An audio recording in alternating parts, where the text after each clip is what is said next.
My name is Jocelyn Alcott. I'm a professor of history and international and comparative studies, and I currently serve as the director in the program of gender, sexuality, and feminist studies here at Duke University.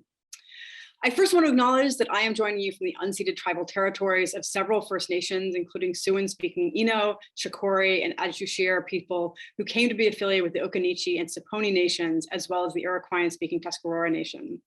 I'm going to put links in the chat box here so that, let me make sure it goes to everyone. I'm going to put links in the chat box so that you can learn more about these peoples and their histories and their current activities and cultures. Okay. Sorry. Today's event forms part of an ongoing international and interdisciplinary collaboration on revaluing care in the global economy. I'm going to put in the chat here a link to the overall project that we are working on, and which we launched, Revaluing Care in the Global Economy, which we launched a couple of years ago. The project started from a recognition that we've been talking about the maldistribution of care work for over a century. For at least half a century, there's been a robust body of research and critical thinking across disciplines, including extensive data collection, various metrics and indices, and reams of essays decrying the fact that care work remains badly undervalued in all senses and falls overwhelmingly to women, particularly racially or ethnically marginalized women. And this dynamic is the case pretty much around the world. The standard repertoire of solutions that we've seen, state, market, and technology-based approaches have barely made a dent in the problem. And as we're seeing with the current congressional debates, even these measures, such as they are quite hard won. So we launched this project in 2018 to see if we could find ways to open up this question of valuing care, to think about it from new perspectives. We focus on three principal research areas: metrics, so how we measure care and how it affects care when we try to measure it; governance, how laws and policies both foster and reflect normative values of care; and social practices, so how various care practices and social formations inform attention to care. We've also started from two fundamental premises that have become even more evident in the current moment. First, that social, cultural, and ecological care are all interdependent and imbricate. And second, that innovative solutions to the so-called crisis of care can be found in many corners of the world, and particularly those that have been most suspicious of the standard repertoire of solutions. Today's event is the second in a series on visualizing care, and if you have not already seen the exhibit, I'm putting the link in the chat, and I really encourage you to go look at this wonderful exhibit that we've put together. Visualizing care is a project that stems not only from the longstanding feminist efforts to make visible the time, labor, attention, and expertise required for care, but also from a discomfort with our own efforts to represent care without reinscribing naturalized and commonsensical conceptions of what constitutes care and what care implies. Working with several members of our group here at Duke, we decided to turn to artists to help us defamiliarize our understanding of care and to help us develop new sensory and lexical vocabularies for representing care.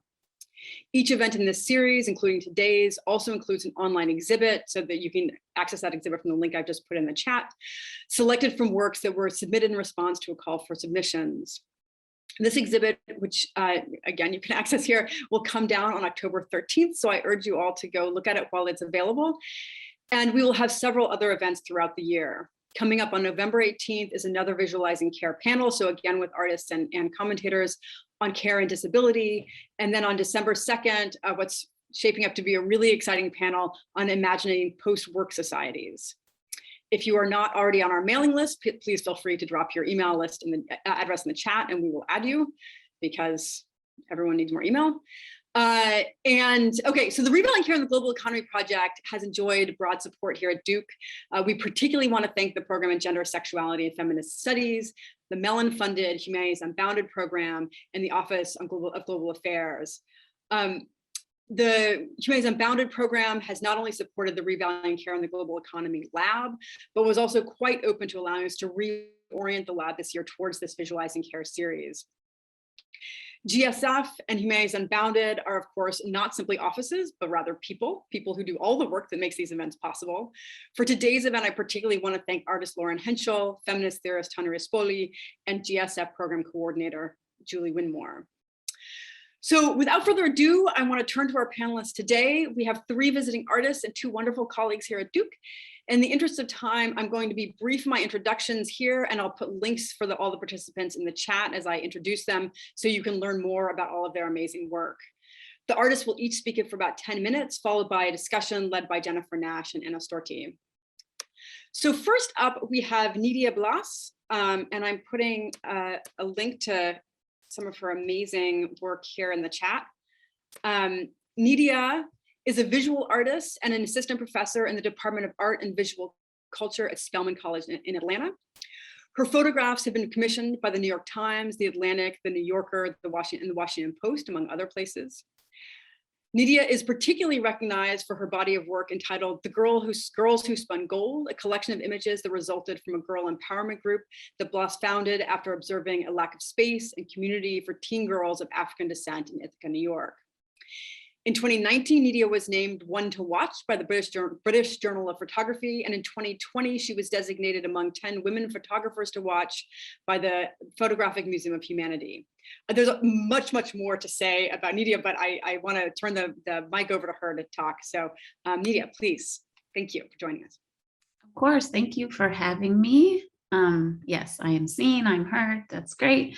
Okay, I want to start out by just sharing a video, and then I'm just going to talk to you a little bit about my work and show you some of my projects. If for any reason you can't hear me or see anything, just let me know.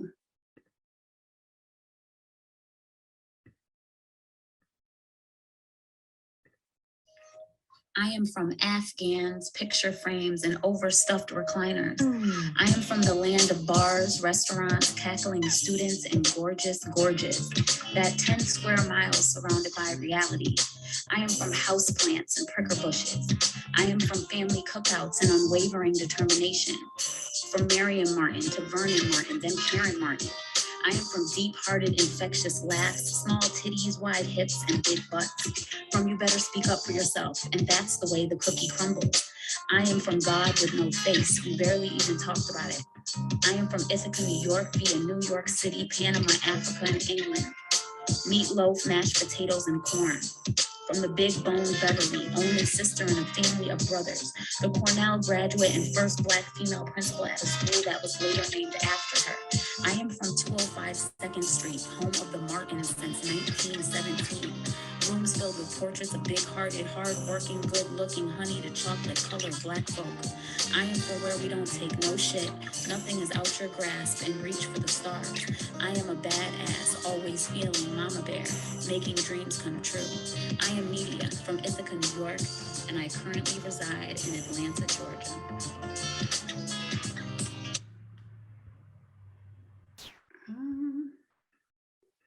Okay, let me escape that and let me do a new share here. Okay, I just wanted to share that to give a little bit of a background on who I am and where I come from, because it is just really the root of all of the work that I make. And so I just wanted to kind of start with, this is some of the work that's in the online exhibition. It's called The Trouble with Being a Mama. And so this is a series that kind of goes sort of from my childhood, where I came from, and then really goes full circle with my own children. And just to give a little bit of background, I grew up in Ithaca, New York, which is a predominantly white college town, home of Cornell University. And so I became a mom when I was 18 years old. I had studied photography since I was in middle school, but when I returned to college as a mother of 2 children, I decided that it was completely irresponsible to study photography. I would never be able to do anything with photography. It's silly, right? I have a family to support, but something told me that that's just what I had to do. And so I kind of created this path and was on this really long journey of being a mom, taking care of my kids, traveling back and forth to school, working, making work. And so I think in this way that those things have sort of become natural, right? And so when I was thinking about what to talk about today, that notion of care or the notion of taking care of other people is so ingrained in who I am, because I've been a mom for more than half of my life at this point. But really at the basis, my work is about complicating the notions of what it means to be a girl, an adolescent, a woman, and a mother. And how do I not only, well, how do I use photography as a tool to talk about those issues that are especially important to me? So race, gender, sexuality, class, that are really shaped by, you know, my experiences that I had growing up, which I also see as like this group or collective experience. But really at the root, my work is about celebration. It's about love.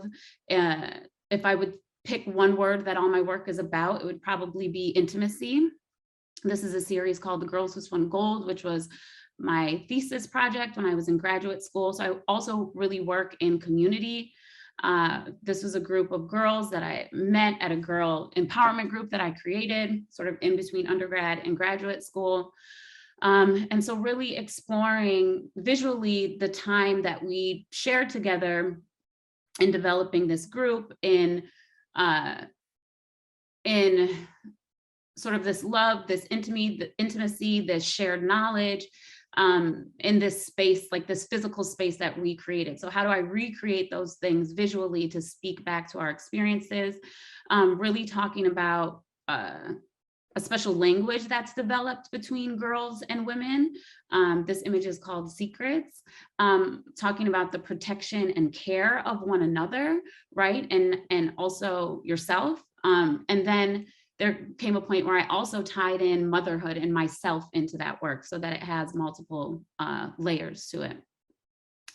And at the core of this notion of intimacy, right, is that it's a sticky situation, right? The trouble with being a mama for me is that you love something so much, right? That what if that thing is ever taken away from you, right? So those levels, and sort of that stickiness involved, and literal stickiness, this image is called honey belly, in our lives, and this notion of intimacy. This is Simone, who was pregnant in her senior year of high school and went to make a picture of her and just had this. Yes. Sorry, we're unable to see you scrolling. Oh. So it's the images aren't coming up. I don't know if there's a way. Let me see. That is strange. Can you see now? There we go. Yes. Okay, I think maybe because it was on full screen. So okay, just let me jump back really quick. So I was talking about this work, which is the trouble with being a mama. I'll just scroll through since I already talked about all of that. This is the project, The Girls Who Won Gold. And I left off here. Now I forget what I was saying, but I think I was talking about the notion of intimacy and the stickiness of intimacy, the fear that is sort of involved in that process and in that notion. These are images from my first book that was just released called Revival, which is about the care and love between women, breathing life back into each other. The most supportive relationships that I've ever had have been with women. And so really, that's where my work lies. I've kind of stemmed into photographing men a little bit. How can I photograph them in the same way that I photograph women? But really also thinking about the bodies that we're born into, right, that are not of our choosing. But that it's within these bodies that inherently carry a history, right? They carry a stereotype, they carry a way that they've been visually represented in the world. And so they have a way that they're also received in the world. So how do we come to understand ourselves within this larger world? And there's so many things within my work. This is a work that I made called Sometimes Your Edges Are Rough and I Wrap You in Rainbows, which is about a former marriage that I was in, and this notion, showed this picture to my mom and she was like, it makes me want to cry.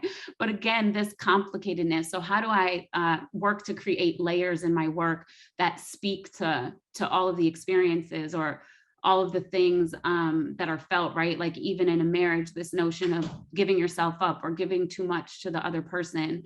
And again, that stickiness and those fine lines.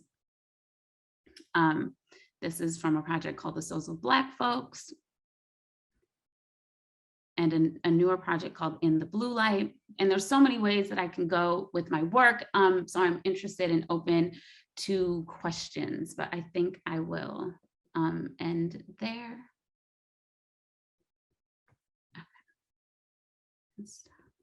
Okay. Sorry. Thank you so much, Nydia. That was really fantastic. We're going to move now to our next artist speaker.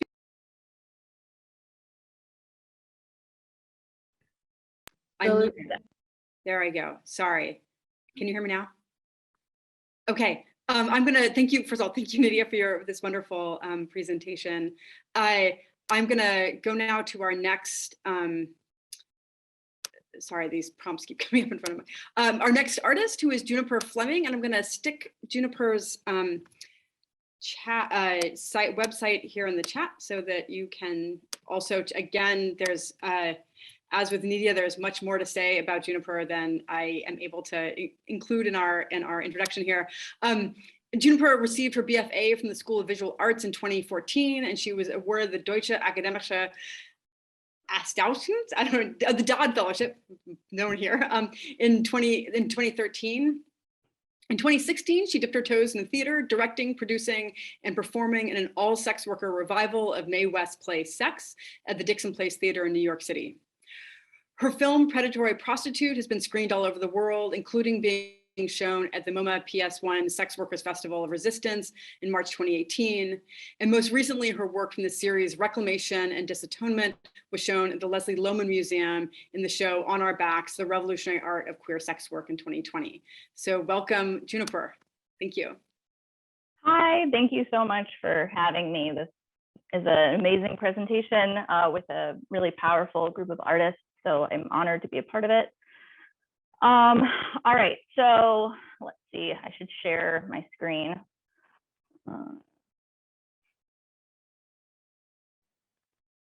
So are you guys able to see that?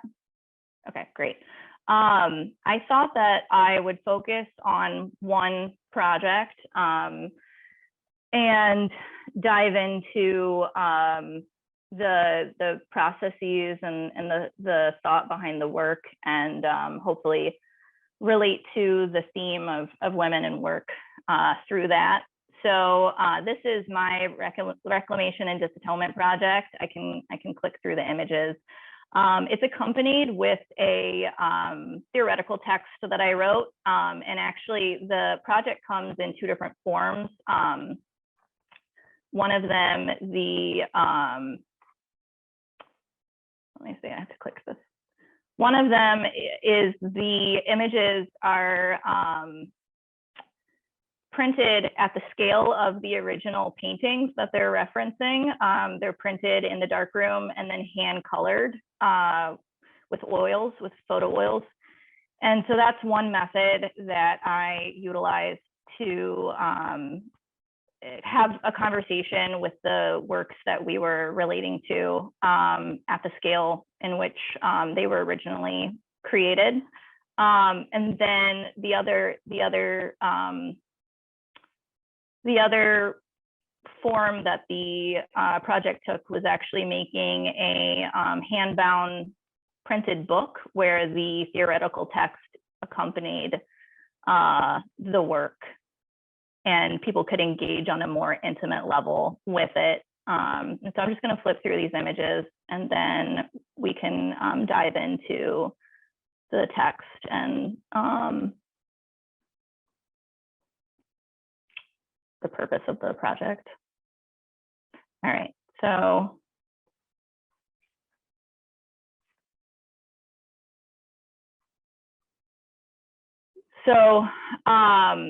the project was created, it's funny because I guess I can move us over here. I couldn't see the text. Okay, we're good. The project was created out of a desire for me to begin. I was in my BFA program. I was living in New York City. It was 2000, I want to say 2008 when the project began, and it was out of a desire to connect with the community that I was creating through sex work and try to find a project where we could collaborate in creating imagery for ourselves.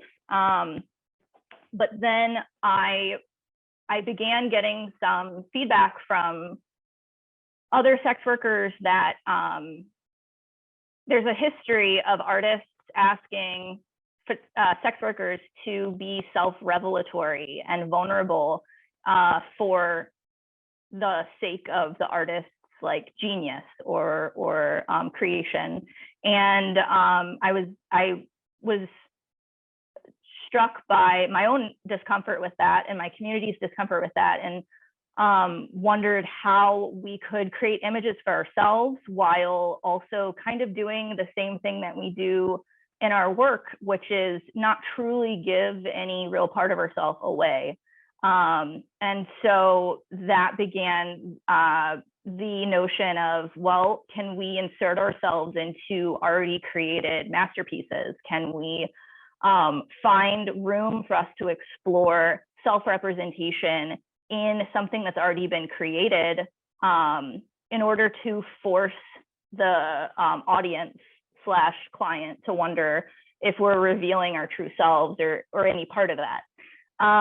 So every collaboration with these people began with us flipping through basically the canon of Western painting. I had created this book of collaged Western painting representations of the feminine, and they picked an image that they wanted to insert themselves into. And we would then, I invited them to participate in creating the set as much as they wanted.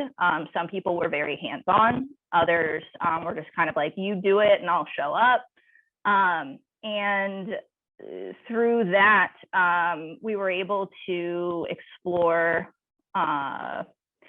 performance and the duality of offering something of ourselves without necessarily feeling uncomfortable with the revelations that we were being asked to present. And so, let's see, I have in the theoretical text, I have a lot of quotes.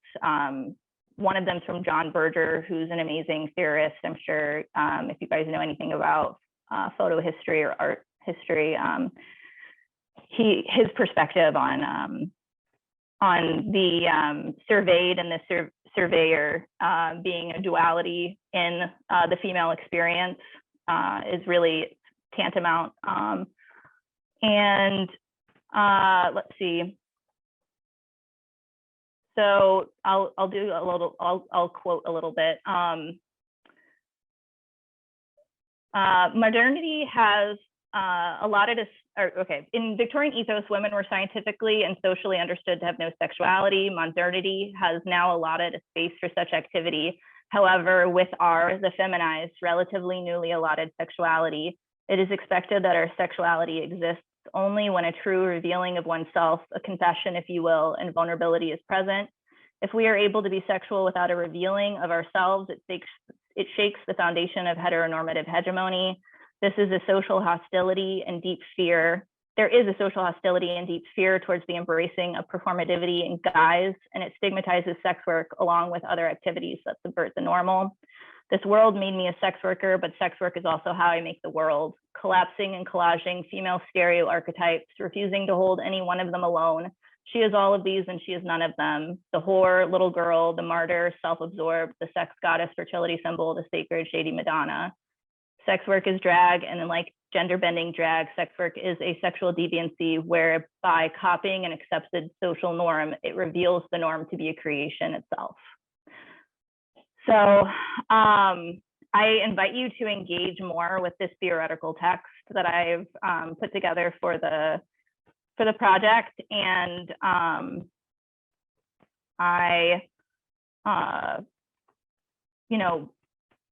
there's a lot of, these images, when they're blown up large scale, they have a larger than life quality to them that I think elevates them in conversation where they can't not be allowed to converse with the original masterpieces. And that was that was definitely the goal there. So I'm looking forward to Q&A if people have questions further about the project. Wonderful. Thank you, Juniper, so much. We're gonna move now to our last artist speaker, Jennifer Ling Datchuk. Datchuk. Sorry, I asked about pronouncing and then I missed it. And I'm going to put Jennifer's website also in the chat here so that people can go see her work for themselves and can read more about her bio. Jennifer holds an MFA in artisanry from the University of Massachusetts at Dartmouth and a BFA in crafts from Kent State University. She has received grants from the Artist Foundation of San Antonio, a travel grant from ArtPace and the Linda Leighton International Artist Exchange Program to research the global migrations of porcelain and blue and white pattern decoration. She was awarded a residency through the Blue Star Contemporary Art Museum to conduct her studio practice at the Künstlerhaus Bettienen in Berlin and has participated in residencies at the Pottery Workshop in China, Vermont Studio Center, European Ceramic Work Center, and in the Netherlands, and ArtPace in San Antonio. In 2017, Jennifer received the Emerging Voices Award from the American Craft Council, and in 2020, she was named a United States Artist Fellow in Craft. In 2016, Jennifer also opened the Porcelain Power Factory, a small ceramic line that reclaims the past lives of objects to raise social awareness of causes that we need to fight for. Over to you, Jennifer. Thank you. Hi, good morning. Thank you for giving us the space for this conversation. It's really lovely to be here with you all. I'm going to share my screen, and what a daunting task to present your work in 10 minutes. So thank you. So I make work from the perspective of being half or both. I live with the constant question of what are you? And I find that how I answer that depends on what I'm wearing, what my hair looks like, my makeup, kind of who I am at the moment. I kind of feel that way too when I put these images together, that kind of this collection of works I'm going to show to you is kind of how I feel at the moment. That I was always perceived as not too white for my Chinese family and too Chinese for my white family, and that I exist within this idea of a third culture, where my parents, my father is categorized as white, my mother is brown Chinese. They could never fully understand my experiences of being nearly yellow. And my work, I use porcelain, hair, blue and white patterns, the history of ceramics to talk about identity, race, and gender. That I'm fascinated with the history of porcelain, discovered in Asia over 2,000 years ago, that it was worth more than the price of gold, that there was this desire for whiteness, this white material all over the world. And I use that as a metaphor for whiteness as a privileged racial class. In whitewash, it's an act of domestic labor of washing unfired ceramics and returning it to a liquid state and adorning my face in it. Of thinking about pop culture, the whitewashing of Asian roles, and who gets to tell our stories. Exotic AF, AF, the exclamation point of a word that a describer I've been called many times, that when people would interview me and ask me what am I, and like I would force them to listen to the whole story, that it would always come with, oh, that's why your hair is that way, or your eyes. Exotic AF is using a slip cast porcelain figurine from a hobbyist mold from the 70s that once probably existed in the vein of kitsch, is really racist and misogynist. That her body stereotypically with the China picker hat, the bob hairstyle, the heavy shoulder yoke, and of course she's barefoot, fetishized in her labor. That she is atop a trophy of broken blue and white willowware shards, willowware being the most appropriated blue and white pattern all over the world. That I think about labor all the time. I am fascinated with labor in terms of like ceramic industry and production, is that we think like the dinnerware we buy from Target is made in a factory or machine, but many hands touch it. Live to Die was a response to fulfillment centers in the United States, the Walmart and the Amazons that allow us so easily and readily to purchase and consume in this world. That Live to Die is comprised of custom welcome mats, the red welcome mats that you see that at every threshold of Asian businesses to welcome you to cross over the threshold and do business. Live to Die was an expression that I found embroidered on alphabet samplers. Alphabet samplers are considered the first form of female education here in the United States. They're from the 18 and 1900s, where young girls would stitch tiny stitches the alphabet, and they would learn how to read. But there was always their name, date, and a morality clause. And Live to Die was something that I found a lot of young girls stitched. It was during a time where life expectancy wasn't long, that infant mortality rates were really high. And I wonder if these 8 and 9-year-old girls understood the power of this expression. But it's also a cycle. So thinking of consumerism, capitalism, and consumption, this idea that we also live to die, that I'm still working with that figurine. I've made extra molds of it and make multiples of it, and that her body disrupts the perfect strata of these stacks. And that when I think about too, when we say things are made in China, how we instantly perceive it as something that is made cheaply or poorly. And I wonder why the labor of Black, brown, and yellow bodies in this are considered less than that of American laborers. That corporations have been taking advantage of the global inequalities all over the world for years. And that sometimes too, we can't like talk about the pandemic without talking about labor. And sometimes like my ideas happen, which sometimes feel like they coincide with the zeitgeist, but like these are things that have been happening, these conversations of our bodies, labor, and who does this, the invisible labor that helps provide comfort for others.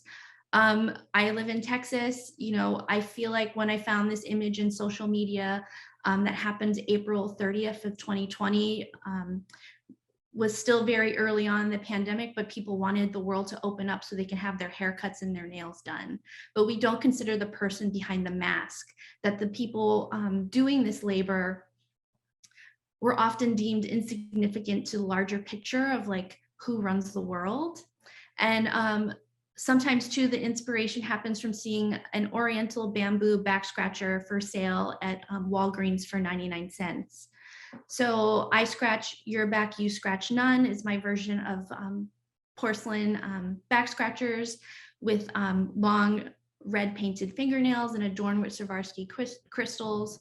And that I come from a long line of service Asians, the ones who watch your children, tailor your clothes, dry clean your clothes, cook your food, gut your fish, and paint your nails and trim your cuticles. That thinking too of like representation in all aspects, like we have it from crayons to dolls, but in ceramics too, there's we can buy skin colors for porcelain doll making.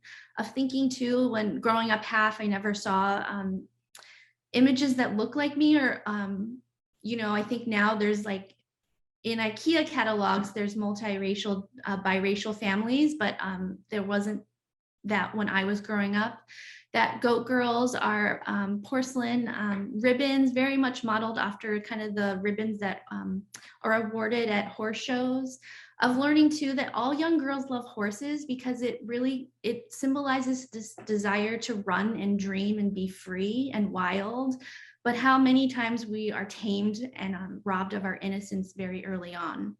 That everywhere this piece is installed, I love the images I receive of it because it's young girls holding up their hands to it and trying to find themselves in it. That when we think about how we help each other, lead each other along the way, I think of the stories that women pass down to one another and the things I've learned that go from grandmother to mother to daughter or auntie to niece. Sisters are doing it for themselves is kind of how the stories of protection I've heard, like living in Texas, of knowing students can bring guns in their backpacks and that's totally legal. I question if it made me teach differently or how I navigate spaces differently, and trying to understand how many people I talk to just want the weight of the gun on their hip, but like also talking to women of how so many women have put bricks in their purses, that weight and that brick help them feel safe or secure on that long walk to their car or the bus stop. So this is my porcelain bricks with detachable straps that can be used if needed. And that also, like, what are the protective spaces we create for one another? Babe Cave is my version of this like protective womb made of synthetic hair, pom-poms, and paracord rope. It's a space too that kind of rejects the idea that men need a special man cave. It's that idea that domestic spaces are only female or gendered in that way, and that it also alludes to the fact that men should also be equal contributors to the labor that happens within households. So in Babe Cave, there is a porcelain blue and white table where I worked with and lived with a family that makes these in Jindajian China, and that it's how I came to the table to create this special space where people can sit and have difficult conversations, and that some of the imagery on the table is to help start that. A saying that I heard many times is that there will be pain, so not to sugarcoat these experiences, and that to please give me the truth before the flowers.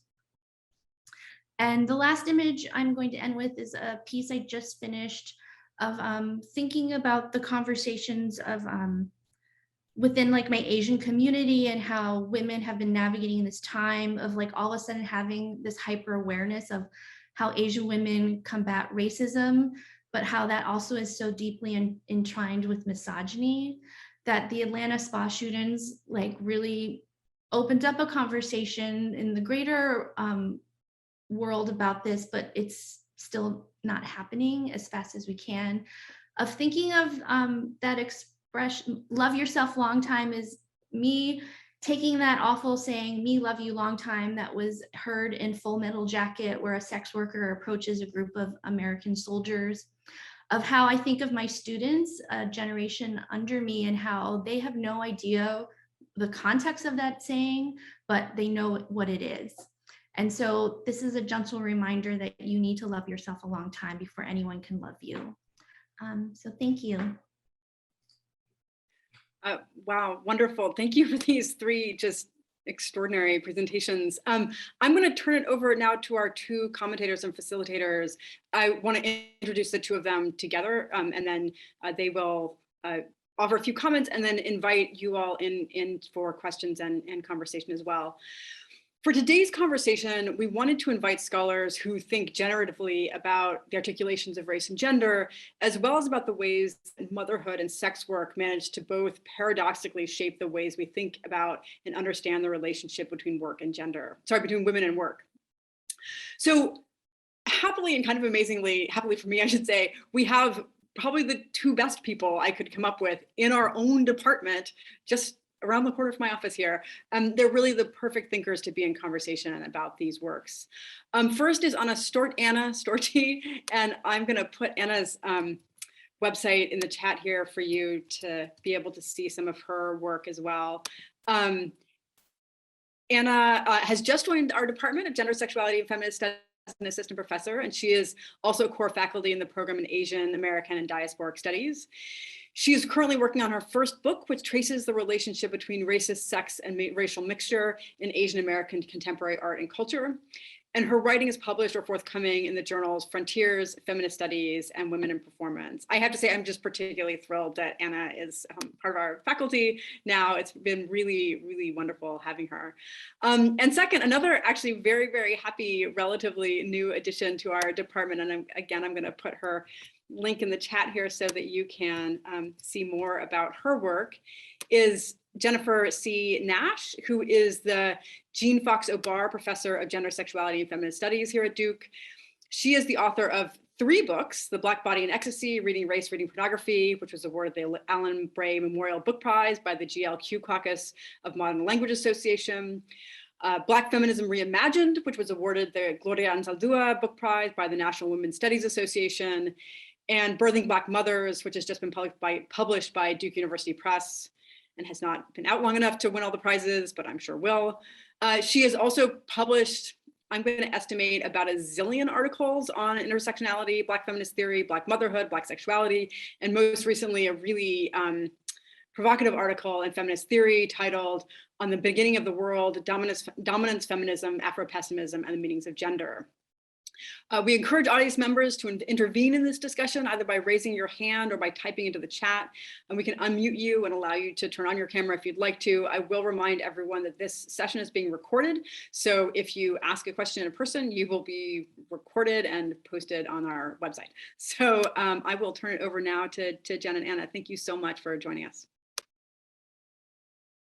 Thank you, Jolie, for the introduction, and a very warm thank you to Nydia, to Juniper, and Jennifer for sharing your work with us, and in doing so, just giving us so much to think about across these topics of care, work, gender, motherhood, sexuality, the domestic. The list really does go on.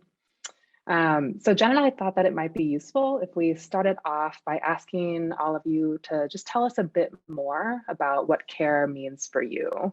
So Nydia, you spoke about how care is ingrained and how there's this special relationship and special language that develops between women. And Juniper, you lingered on this desire for connection without kind of giving up this discomfort with the revelations that are presented both for the viewer and also for the client that you mentioned.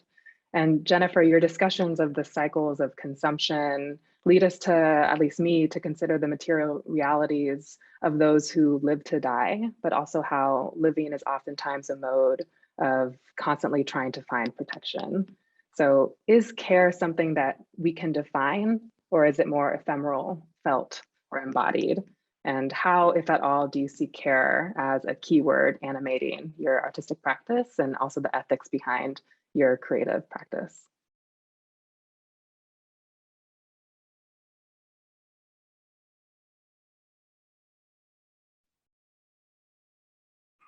I can, if nobody else wants to, sure, I'll break the ice for you.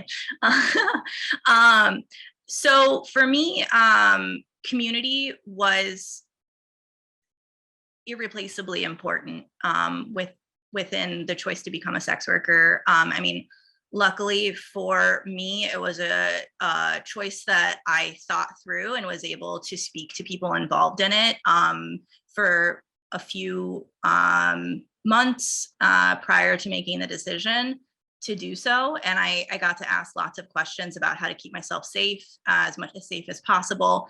And some people jump in and then ask those questions. But everybody who does sex work has some form of community, whether it's people that you work with in a club, people that you hustle with on the street, people that you participate in chats online, or whatever it may be.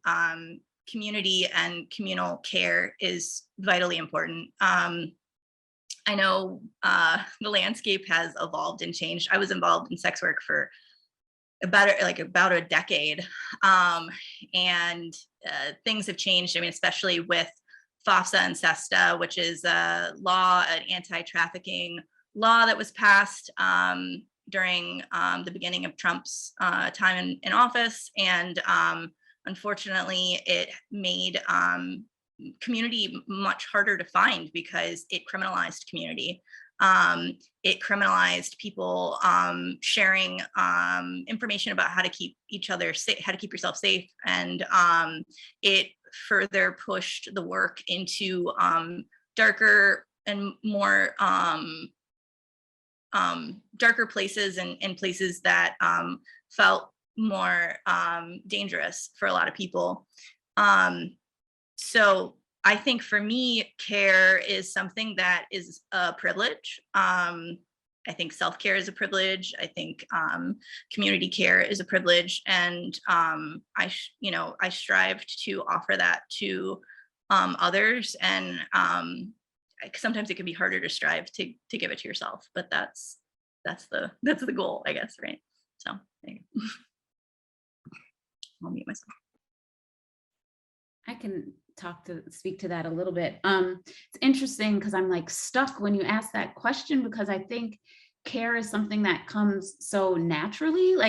And I was thinking about this notion of like working or taking care of people, and you're just doing it and you don't ever stop to think about the action of doing, like you just do, right? Like things just need to get done. I need to do these things. And so when I'm thinking about care too, and I'm thinking about teaching, or I'm thinking about friends, or I'm thinking about the subjects of my photographs, thinking of care too as this power, or this exchange of power and knowledge sort of in this intimate setting, and that I always try to make it something that's like there's not a hierarchy to it, right? That like, even in my notion of teaching, right, is like I'm the leader, right? But like I'm also learning things from you as I'm teaching, or even when making photographs, it's a collaborative experience too. Like, you know, I understand the power of having a camera, but it's always the collaboration. I'm always asking, I'm always seeing where somebody feels comfortable. I'm always, you know, even maybe not behind the camera sometimes, or not being the director sometimes. So I think that that's important. I also realized that recently I kind of got remanded for being too caring or being too emotionally invested in whatever it was I got reprimanded about. But so just asking or posing that question too, like, is it possible to be too caring, or when does it cross the line of giving too much care? And that can be like in many relationships or situations. Yeah, I think, Anna, when you asked, is care ephemeral, like my mind is blown and I like don't know how to answer that. I'm going to lay in bed at night thinking about like how to frame care from that.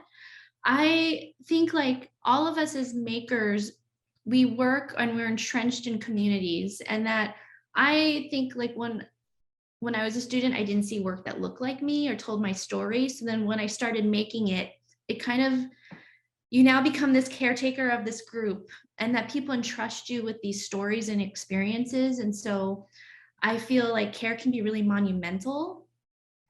That thinking about materiality too, like I love thinking about like how materials also tell these stories of care, like from using porcelain to hair, like there is such tender work that happens in like shaping of these objects. And that like it's often too like these perceptions of these materials we have, like porcelain is delicate and fragile, but it's really quite strong and resilient. That hair too, like tiny delicate strands but knotted together, provide strength. And I think of care in both those situations is that it can seem pretty fragile in certain situations, like care can be precarious. I think about that too in terms of like conversations of labor, like that, yeah, self-care is an extreme privilege. Like if you asked my mother or my grandmother, like immigrants, about self-care, like I don't even, like for a long time too, when I was making that neon sign and asking my friends for the Cantonese translations, we were like, what is that? Like even how like thinking about care with in terms of like language structures was kind of interesting. But we definitely, I think care is also very much matrilineal. And I feel like we are always having these conversations, and I wonder, yeah, why it's always within us. Why isn't it, where is this going? Hi, everyone. Thank you for sharing your work. That was really incredible. As you were talking, all three of you, one of the things that struck me was how much each of you in different ways is thinking about questions of the private, the domestic, the intimate. And so I wanted to invite you to say more about what those terms mean for you and for your work, and also what they mean for how you think about care. Nydia, I was really struck. There was a moment where you said, I think what you said was, all of my work is about intimacy. And so I was curious to hear you say more about that. Juniper, you had a moment where you talked about the history of artists asking sex workers to reveal themselves for sort of artists' sake. And you said, I'm really interested in work where we're not giving any part of ourselves away. And then Jennifer was really interested in I think it was sisters are doing it for themselves image, and this idea of knowledge or stories or ways of knowing that are sort of like passed between aunties, daughters, even your last comment about the kind of matrilineal nature of care. So I'm curious to hear about this kind of idea about the private, the interior, the domestic, and even that which, even as your visual artists, eludes our capacity to be represented.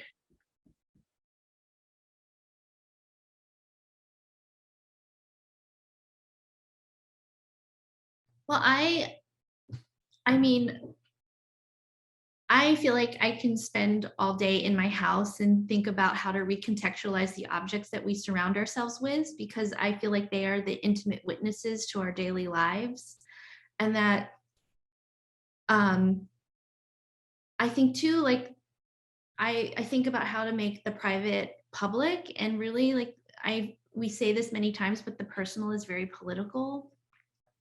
So like how I kind of like package that information or how I present it, it's like working with extreme care, because I feel like you're kind of, I feel like all our work in some ways is that we're putting our naked selves out there to kind of reveal like how we tend to these intimate spaces. Yeah, and that sometimes too, like, I think all of us, our education on our bodies or how we move throughout the world has come from women. I know. Okay, I have like thoughts, but I haven't organized all of them. But I just wanted to add kind of from the last thing too, is that just sort of realizing, I think what I realized just being a mom, that unless like I'm good, nobody's good. And I think that was like a choice that I kind of had to make back then, which has sort of also led to this interesting space sometimes with my children, where it's been almost this notion where I've been selfish, right? Like a selfish to follow your dreams, or selfish to make sure you're good, or selfish that I might have had to like miss something at a point, you know, in the hopes and goal that when I'm good, then like we're all good, right? Like working towards this larger thing. And I think it's interesting because a lot I kind of use these private or domestic spaces in my work when I photograph. It's either like in this lush sort of outdoor space, or in these private spaces like kitchens or living rooms or homes. And I sort of use them to sort of speak back to the notion of spaces women should be, right? But then also use them to sort of break that notion too, or like putting people in spaces or places where we wouldn't typically expect to see them. So one, thinking about the domestic space in sort of that way. And I think that I was going to speak to intimacy, but I lost my thought. So let me stop there. So if I get the question correctly, you're asking about our relationship to the domestic. Okay, so that's an interesting question for a sex worker. I feel like historically the domestic is not a place that we've been invited, both to be invited into other domestic spaces and allotted our own domesticity. I think, so that's the first thing I think about. And then, but that kind of relates back to the erasure of the history that I was speaking about in the theoretical text that I wrote for Reclamation and Disatonement, because there's actually a lot of examples of domestic space and engagement in domestic space for sex workers. I mean, first and foremost, most sex workers are parents. It's a really, I'm a parent, and I think a lot of people who are involved in sex work have families that they're responsible for. And then also there's historical movements that have happened, like the house workers for wage that united with hookers in the 70s. Coyote was a group run by Margot St. James, who actively, they banded with housewives. Hookers and housewives came together, and they both wanted safe living wages for both. And you know, of course, that kind of thing gets erased from the larger narrative. But that's what I think of when I think of domestic space. I think of not being granted it. I mean, sex workers are constantly afraid of their children being taken away from them if their profession is revealed to be anything that is involved in any form of illegality. People's ex-partners use it against them in custody battles all the time. So I think of domestic space as something that's something that I have had to carve out for myself, and it's not been granted to me. Does that make sense? I think like hearing both of you talk, I think what we're domestic work that labor that happens in domestic spaces is still work. It's still labor, and it's often forced upon women. And that it also allows for others to succeed in our household while we are doing all this extra labor on top of like what we're already doing. And it's exhausting. There's a quote from, I believe it's Anais Nen in my text that talks about childbearing and man-bearing. I think that's interesting.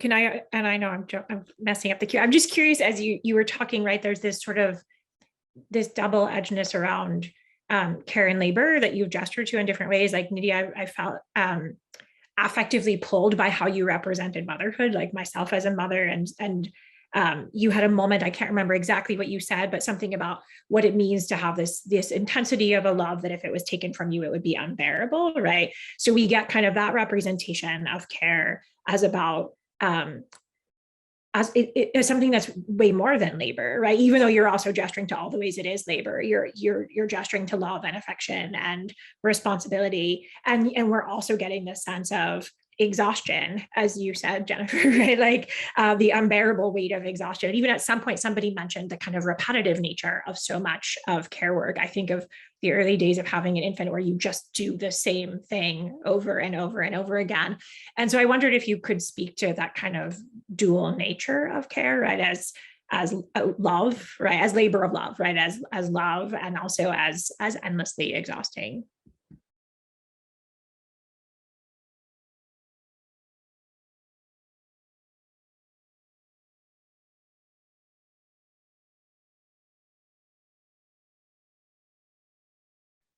I could speak to that a little bit. I just had a moment like that the other where I'm like doing all this stuff. I have an exhibition tonight for my students that open, and then my son texted me like needing my help, and I was like, I gotta text you later.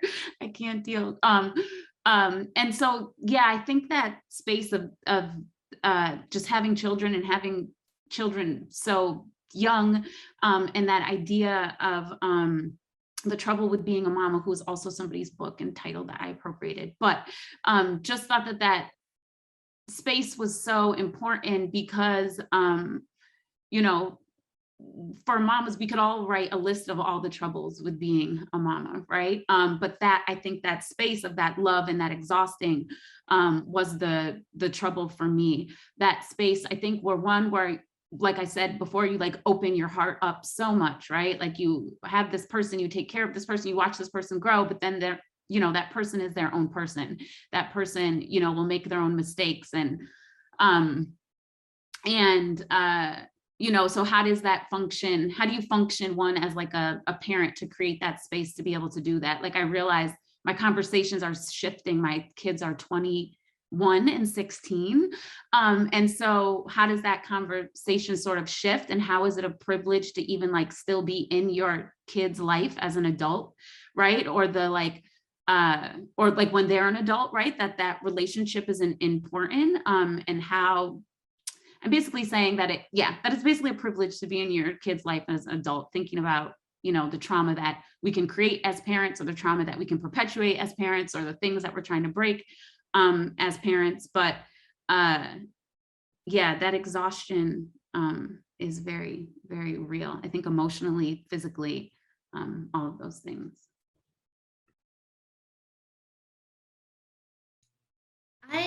I think about this, like, I think to be able to provide care or exist in communities where we nurture each other in many ways, I think we're all extremely vulnerable with one another. And it's like, how do you protect that and that vulnerability so you can allow stories to be shared? And when I think about those conversations that get passed down from like grandmother to mother to daughter, I you know, my personal experience of I don't have children, but very much trying, and that like how for the first time in my life, I'm kind of in a very lonely only community where thinking of being an Asian woman, of being in my 40s, of just like newly academic teaching position, like finally have stability in my life, have health insurance, thinking I had time, but then going through multiple failed IVF rounds of how my circle got very, very small. And like, how can I like now, where's this community where I can have these conversations and nurture something which is very, this desire for motherhood, but also recognizing the privilege to be able to try. It becomes a very nebulous space where, yeah, I'm like searching for that. And I like make work about it, and I have so many people that reach out to me for it, but it's this very, very difficult space where it's always grieving and mourning, but there's extreme hope. Yeah. I guess the thing I'd like to reflect on in relation to the question is how I relate to my work as a parent, and you know, working while my child was becoming more and more cognizant of my activities and you know, my job. It's not like she came into direct contact with it, but you know, what do you do? Why do you get all dressed up? Where are you going? What are you doing? And so my narrative for her was actually, I created a counter narrative in kind of a revolt of the narratives that I knew she would be told about me as she got older. So I deliberately described my job to her as, I'm a princess warrior. I steal from the rich and give to the poor, and that's what I do. And I kind of created a fantasy in a way for us as a family, because there is so much unfortunate things that she'll have to come up against as a child of a sex worker, as she grows. And so just creating a positive kind of mythology around that, I think, was really important in combating any kind of shame that I might feel as a mother engaging in this world. And so I guess I wanted to share that. So I'm excited to see that we have some raised hands and some questions forming. I'm going to ask for your patience as I ask one follow-up question, and then we'll turn to the audience. So in this time, feel free to construct more questions in the chat or develop them to get on camera. But this previous conversation is really reminding me of something the feminist theorist Maria Puig de la Bellacasa talks about, which is the need to make time for care time. And I think that this conversation is illuminating what I understand to be these key contributions from disability justice activists and scholars, which is this notion that we actually have to care for each other. Because insofar as we're discussing care, we're also discussing matters of life and death and the care we need to survive. So in addition to visualizing care, your respective works and this conversation is helping me to envision alternative forms of care, and at the same time, like bring us to reckon with what happens in light of an absence of care. And so, of course, this is only compounded for women and femmes, for people of color, for sex workers, where there is this presumed natural capacity to care and to give and to provide. However, we know that the presence of care is not guaranteed, and it's oftentimes inaccessible. So how do you see your work pushing against this understanding of care in order for us to think actually about its source, right? Like where does the care come from? So which is one way to think about how survivors or those closest to the margins of race, gender, and sexuality must care for themselves in innovative ways, how trauma, violence, or a lack of resources actually become the seed that brings new forms of care into bloom.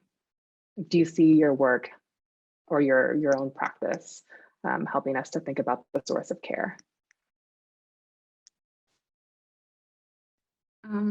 Yeah, I guess it's see my work too as creating an actual physical space, right, where care happens and care takes place. So the care of yourself, but the care of each other, and then the care of community, and try to communicate those things through actual like physical, you know, closeness and touch. Like often there's like this repetition of pairs in my work. But I think that that's super, it's like about creating that space where we can see that those things exist. And then also something else that I like to do in the work is sort of negate the viewer, right? Like there can be times where if you're not looking back, or like if you are looking back, that creates a space of agency and taking control. But I also like to use not looking back as completely negating the viewer, right? That you're taking this time like with yourself or with your person or, you know, the other person in the photograph, and to kind of show that you're worried about the interior, right? And so that like also this space of like not looking back is just like sort of rejecting the person who's doing the looking, and how can that also be like a powerful space too? And then also thinking about the ways that different people can come to the work and interact with it. So like where do some people feel on the periphery or excluded, and then where do some people like literally see themselves in the work and in those spaces that are being created.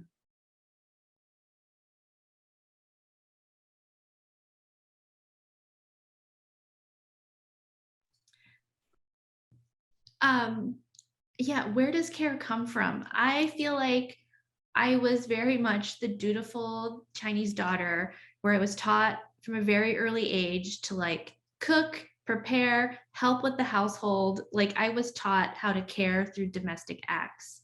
And so trying to revision it by like making, I think is one form for me.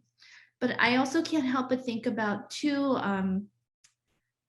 you know, after the Atlanta spa shootings, I was giving lots of talks to different universities, and I was looking into this Zoom crowd of a nearly all white audience and getting so frustrated and having to like share my pain or our pain to get people to see us as human, that I was getting so many messages from people who I was probably the only Asian artist they knew, and saying, I'm so sorry for your community. I totally get it now, or understand, or I'm doing the reading. And also for the first time, I feel like I'm a very empathetic person and I can hold a lot of emotions for a lot of people, but this was the first time that I couldn't. And like turning to my artist of color community, and like they've all felt this through these years of racial and social reckonings, and like we became our own group of like how to process and talk about these things. But it was the first time, I think, probably even within my family or my life, that I said, I can't do this work for you. And I felt like just that having that power to say no, like, and turn that off was for me a way to like revision care.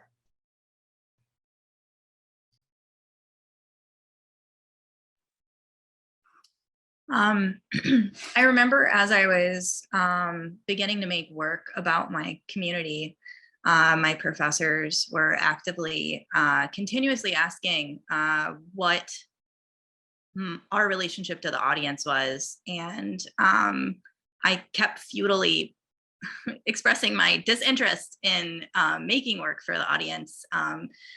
I felt like the comparison between the client and the audience is so palpable, and it wasn't. I really was desiring the ability to make caring work for my community without it having to be something that was gifted to others' gaze, and I knowing the futileness of that at the same time. And so I guess my attempts with the majority of the work that I've made has all been community-based, whether it's been the Mae West play revival, where it was an all sex worker cast, or whether it's the film that I made using footage from other community members to engage in a reimagining of the mythology around Aileen Wuornos. I feel like trying to center my community and disinvite as much as possible other people from feeling that they are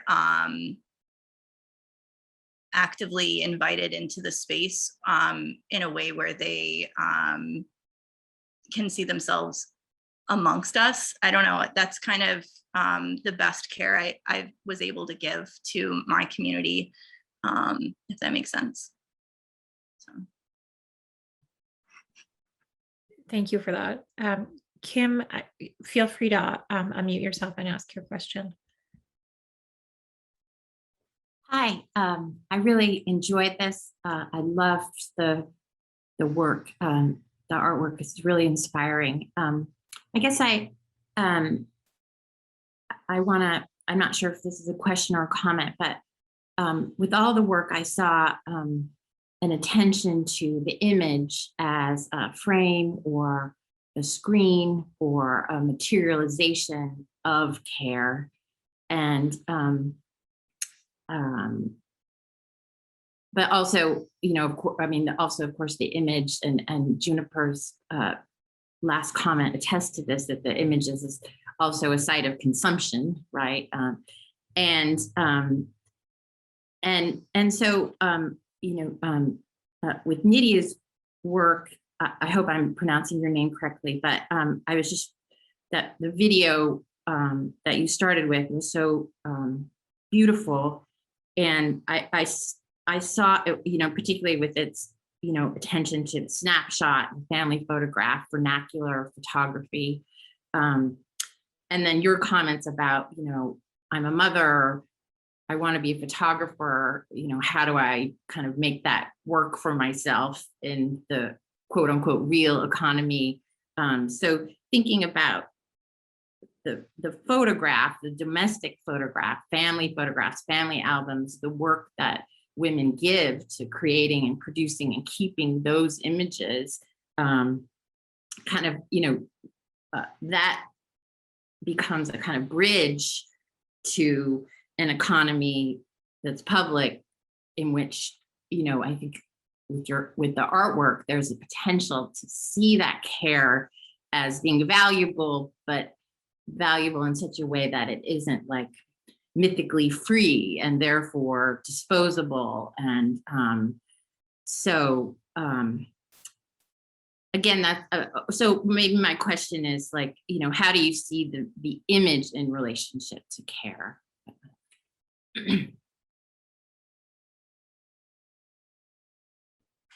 I could say what that made me think of, you were just talking about and I never thought about that, right? And I think in my family, it's always been women who have been the holders of those things, like photographs and documents and stories and such. But I'd say for me, just what you said also made me think about this notion of family photographs. So I grew up in a home where photographs were on the wall, something that I interacted with. And I think not just family photographs, but other types of imagery throughout, like getting the book The People Could Fly, having different, images on my walls. I can't remember the artist's name, but those images, because I kind of work intuitively, and then I have to like go back and look at what I made to make sense of it, but just try to, keep the process of working. But I think just thinking about those family photographs and the importance of those was that it served as some type of like proof for me, like this is like the physical proof, like this object, this photograph, that I like came from greatness. Like, these are my people, like here they are, beautiful, doing things, loving each other, playing music, eating, doing all these, activities together. And so that created a counter narrative for me from a very young age, living in a predominantly white space where I saw race from a really early age. And so those photographs were just so important in being like, I know that I come from greatness, and here's that like physical proof, that object.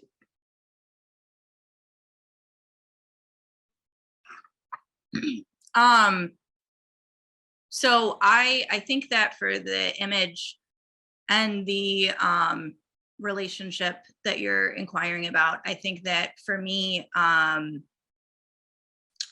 image is an active diserasure.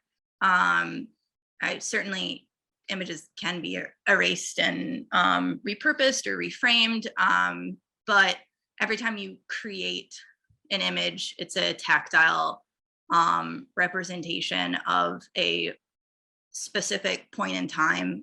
So it's a creation of self. And there's a lot of history. I mean, I don't know if you know the Countess of Castiglione, Virginia, forget her last name, it starts with an O, but she was a woman who in like the late 1800s commissioned and directed like thousands of photographs of herself. And her work was framed as like a self-obsession, and that there was no like realization of self or identity or exploration of that. And then there's this amazing piece called The Feet of the Countess. And that's a theoretical text that explores the fact that she commissioned images of her feet in the late 1800s, which is just wild and fabulous. And when you look at an image like that, and you look at the context of it, you can try to reframe it as much as you want, but there's an agency there, and it's undeniable. And so looking at the work that I make and just trying to affirm that we are owners and producers of vast knowledge, and creating a space where I can destabilize the boundary between what's considered traditionally high and low sites of discourse. That's, I think, what an image can do for me. That's so powerful. In the few times I've make work where I pair like the porcelain object with image, I first am always kind of one of the performers in these images, because as someone who can be seen as racially ambiguous, I'm in this like really vague space. But in Sisters Are Doing It for Themselves, it's me and a friend. It was constructing an image of sisterhood where it wasn't sexualized. There was the gentle touch or embrace.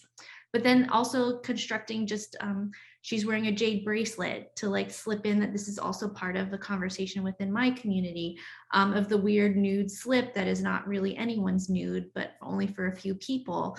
So like in that like site of consumption, it's also like rewriting narratives that are given to us in like the images that are so easily consumed through like social media that are quick and easy and accessible, but giving it space so that people can spend time with it. So even looking at the construction of those purses, as they're made from doilies from my grandmother's, old boyfriend's t-shirts, and scraps from like a wedding dress, is that like there's a monumental weight to these images too. And thinking about those things in the construction of care and consumption.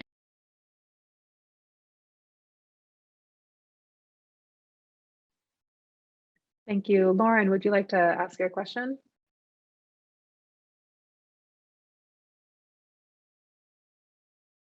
Oh, Lauren, you're still muted. Oh, sorry. Can you hear me now? Yes, we can. Thank you. Yeah, okay. I just wanted to say thank you so much for your sharings. I found it super interesting to understand like the emotional and very intimate process that all of you went through when it comes to like generating your artworks, like, and how much it means to like all of you. I guess my question is just, as artists, like how do you see art specifically as a medium to reframe like the conversations we have about care work? Because like care work isn't just about like, you know, the love and the intimacy that you feel. I guess like Nydia and Juniper talked about like being parents and the love you have for your children. But at the same time, care work also involves like exploitation, racial and gender violence. And so how do you see art like reshaping conversations? And I guess where do you see yourself in this like larger conversation? Yeah, thank you.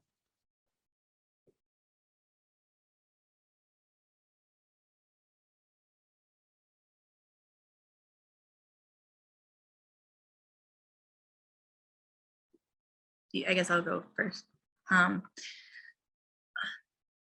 think that there's a painful history of sex workers being used by artists, and art can be in and of itself very exploitative, historically, unquestionably. I think that for me, I've been really trepidatious about and taken large breaks from the art world because it didn't feel like a caring place for me and my community. It felt like a very exploitative place and a very voyeuristic place, especially when you look at the history of photography. So for me, but at the same time, images, I mean, if you look at images from, for example, like E.J. Belloc, who his photos weren't discovered until after he died. He's a man in New Orleans who frequented brothels in the legal white red light district of New Orleans, because there wasn't a legal district for workers of color. He took photographs of intimate moments of sex workers in domestic space, and they weren't published anywhere. They were for his own, I don't know, enjoyment, I guess. It's kind of unknown why he made them because they weren't discovered until after his death. But they unquestionably have a candidness that a lot of work that's made to be artwork doesn't participate, I think, in the same level of care and intimacy often. So I guess that's my relationship to it, is a painful one sometimes. I guess I kind of see art as this powerful form, right, of communication. Images speak, especially nowadays. I put an image up on the wall and ask my students what it's about, and they just break it down and can understand everything that's going on in an image, especially in a time when we're used to seeing images everywhere from the time we like get up and scroll Instagram, or that's what I do. Right. And so a powerful tool that creates a counter narrative to like literally everything that we've ever seen. And I think also that there's, and specifically working in photography, right, that we still have this notion, or, you know, this long argument or conversation in photography about its truth telling ability, right? And that, so we're always working against something that has previously been made. And I'm specifically thinking about Louis Agassiz, the Harvard scientist who then commissions these slave daguerreotypes that are made, right, and uses them as a tool to attempt to fix notions of superiority and inferiority. And like that, once something like that is done, like what is the possibility of like undoing that, and how do we undo the things and the damage that has sort of already been done? And so I think of art as that space to be able to speak back to those things, and to create sort of that counter narrative, and that an image speaks alone, right? Like it's always, you know, as artists, we must do research, we must also write the words, right? But like when you come to look at an image, regardless, right? And you don't need any special knowledge, you don't need to study art. When you look at something, you're literally bringing yourself to that image. You're bringing your history, your race, your gender, all those things, anything that you've ever seen, and you're experiencing that image or art like on different levels. Like, how does it make you feel? What are you reacting to? What does it remind you of? What does it make you think of, right? And so I just, I think that counter narrative is big. I like so agree with that art has the power to like dismantle and have these conversations and like break through and down these hegemonic systems that we've been taught and told. But I also see this irony in like having this conversation about care when sometimes I don't even know if I look inward and do it myself. But I also think like I kind of have burn the world down energy all the time, and that like this is the care I need to do. Like this is the care work I need to do, is to like take up this space so that we can like, you know, tell the stories that often have been silenced, erased, and oppressed. Like this is like our time to do it. And maybe I feel like it's really immediate. Maybe I still believe that there's hope and that change can happen. But I feel like every day there's something new that gets added on top of it. And like, yeah, I don't know. If you ask me this tomorrow, I might have a different response. If you ask me this in a year, I don't know where I'll be. But I think, we've let like too many systems go rampant. We've let too many others like tell this story. And like, I think it's our time to do it. If I could add, when I first started making art about sex work and sex worker community, again, 2006 was really when I started diving into that. I think maybe a little earlier. Anyways, I had people in my BFA program, professors and lecturers that were defining my work as outsider art simply because of the community that I was a part of. And I was like, no, I'm actively having a conversation with the art world. Like, I am informed in dialogue and history. And I think that ties in, Jennifer, to what you're saying. And I think we have to constantly claim our position because we're not automatically granted it at all. So.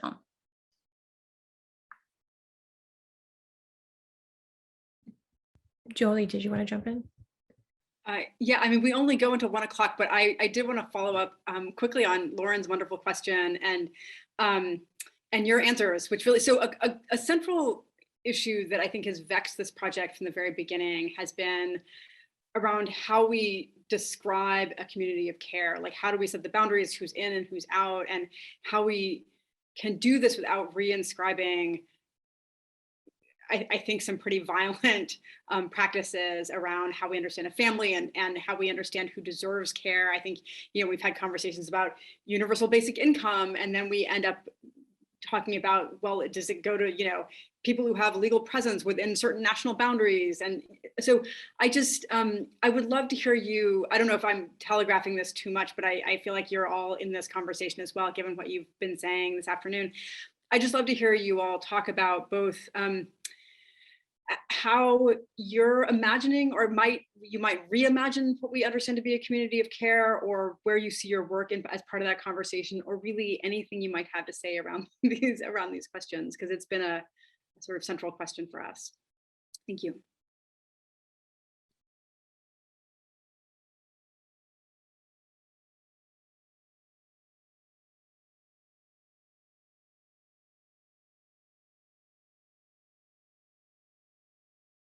Does somebody else want to go first? I can if I need to. Okay, I can go first. That's fine. So for me, my active combat against recreating those dynamics that you're speaking of, those problematic and dangerous, painful, traumatic dynamics, has been seeking first-person sources, both historically and currently. And so even when it comes to my work that I am most currently making around Aileen Wuornos, so she was a serial killer who was sentenced to death in the 90s in Florida for killing 7 Johns. And she was a street-based worker. And the narrative around her voice, her motive, her life, there was so much media creation around that, and seeking out, like, parsing out all of that and finding first-person words of her own, and realizing how futile that was often. A lot of the interviews, a lot of the documentation is gone and replaced with narratives that were created around her monstrosity. And so trying my best to seek out first-person sources for the reflection that I'll be engaging with, and then engaging directly, with community, And going back to somebody had mentioned how when we view work, we're constantly projecting our own identity and positionality. I think that is impossible to escape from. So attempting to make work from a position of acknowledging that is also, I think, really important praxis. So.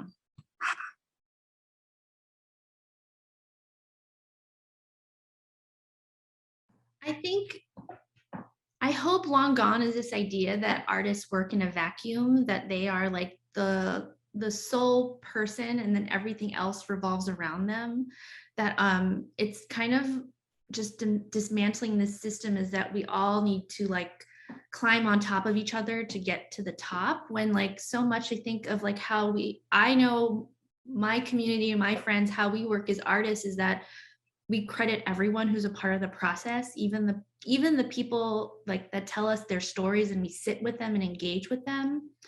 That something as simple as like when I get asked to do things or I get an email from a curator, I always like, do you know so-and-so's work? And like give them a list of names, like, you know, add a rung to the ladder so other people can like climb with you. This isn't about like just me taking up space and then I want people to come up with me. And so I felt like that was something that wasn't taught to me in school, or like, it was really like this idea of you go out in the world and you make a go for it, and you become famous, whatever that means, when really I think it's re-establishing what success means. And I think I want to be part of this generation's conversation, is that the larger is greater than the singular. Okay, well, so we're at time here. I just want to thank everyone for like the artists and to Jen and Anna for a really provocative conversation. And I feel like you've been eavesdropping on the discussions we've been having about this Revaluing Care project and have contributed in really generative ways. So I can't thank you enough for this wonderful work. And again, if anybody wants to know more about the events that we have, please drop your email in the chat and we'll add you to the email distribution list. And I hope to see many of you at future events. So thank you so much.